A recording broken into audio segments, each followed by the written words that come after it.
ശക്തമായ ആക്രമണമാണ് ഇറാൻ ഇന്നലെ ഇസ്രായേൽ നടത്തിയിട്ടുള്ളത്. ഇസ്രായേലിൻ്റെ ആണവ നിലയങ്ങൾ സ്ഥിതി ചെയ്യുന്ന ഡിമോണയിൽ ഇറാൻ്റെ ബാലിസ്റ്റിക് മിസൈൽ ആക്രമണത്തിൽ ഒരുപാട് പേർ കൊല്ലപ്പെടുകയും 100-ലധികം പേർക്ക് പരിക്കേൽക്കുകയും ചെയ്തു. ഇതിൻ്റെ ദൃശ്യങ്ങളാണ് നിങ്ങളിപ്പോൾ കാണുന്നത്.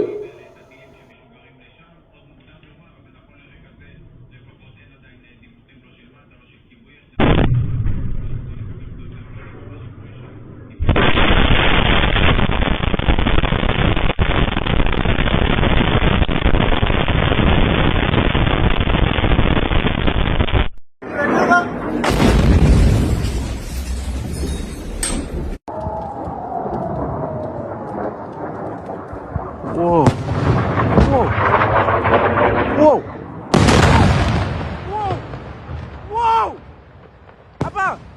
ഒരുപാട് നാശനഷ്ടങ്ങളും മരണങ്ങളുമാണ് ഇസ്രായേലിൽ സംഭവിച്ചിട്ടുള്ളത്. ഇന്നും ഇന്നലെയുമായിട്ടല്ല ഈ യുദ്ധം തുടങ്ങിയത് മുതൽ.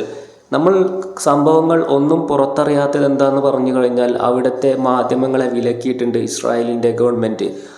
തങ്ങളുടെ രാജ്യത്തിൻ്റെ ഉള്ളിൽ നടക്കുന്ന ഒരു ചിത്രങ്ങളോ ഫോട്ടോകളോ ഒന്നും തന്നെ പുറത്തുവിടാൻ ആർക്കും അവകാശമില്ല. ഒരുപാട് മരണങ്ങൾ ഇസ്രായേലിൽ നടക്കുന്നുണ്ട്. കൊടുത്തത് തിരിച്ചു കിട്ടുന്നു എന്ന് മാത്രം. അഹങ്കാരികളായ ഭരണാധികാരികൾക്ക് കിട്ടുന്ന തിരിച്ചടി അത്ര ഇതിനെക്കുറിച്ച് പറയാൻ സാധിക്കുകയുള്ളൂ. പക്ഷേ നിരാശ എന്തെന്ന് പറഞ്ഞു കഴിഞ്ഞാൽ ഏത് യുദ്ധമായാലും ഒന്നിലും പെടാത്ത സാധാരണക്കാരാണ് കൊല്ലപ്പെടുന്നത് എന്ന് മാത്രം. മറ്റൊരു സങ്കടകരമായ വാർത്ത, മലയാളി കൊല്ലപ്പെട്ടു എന്ന വിവരവും പുറത്ത് വരുന്നുണ്ട്. മലയാളിയായ സുരേഷ് എന്ന വ്യക്തി, 42 വയസ്സുള്ള ഈ ഒരു വ്യക്തിയെ ഒരുപാട് ദിവസങ്ങളിലായി കാണാതായിട്ടുള്ളത്. ഇദ്ദേഹം മരിച്ചതായാണ് പുറത്തു വരുന്ന റിപ്പോർട്ടുകൾ. ഒന്നും ഒഫീഷ്യലായി തന്നെ കൺഫേം ആയിട്ടില്ല. അദ്ദേഹത്തിൻ്റെ കുടുംബവും അദ്ദേഹത്തിനെ കാണാതായിട്ട് ഒരുപാട് ദിവസങ്ങളിലൂടെയാണ് കടന്നു പോകുന്നത്.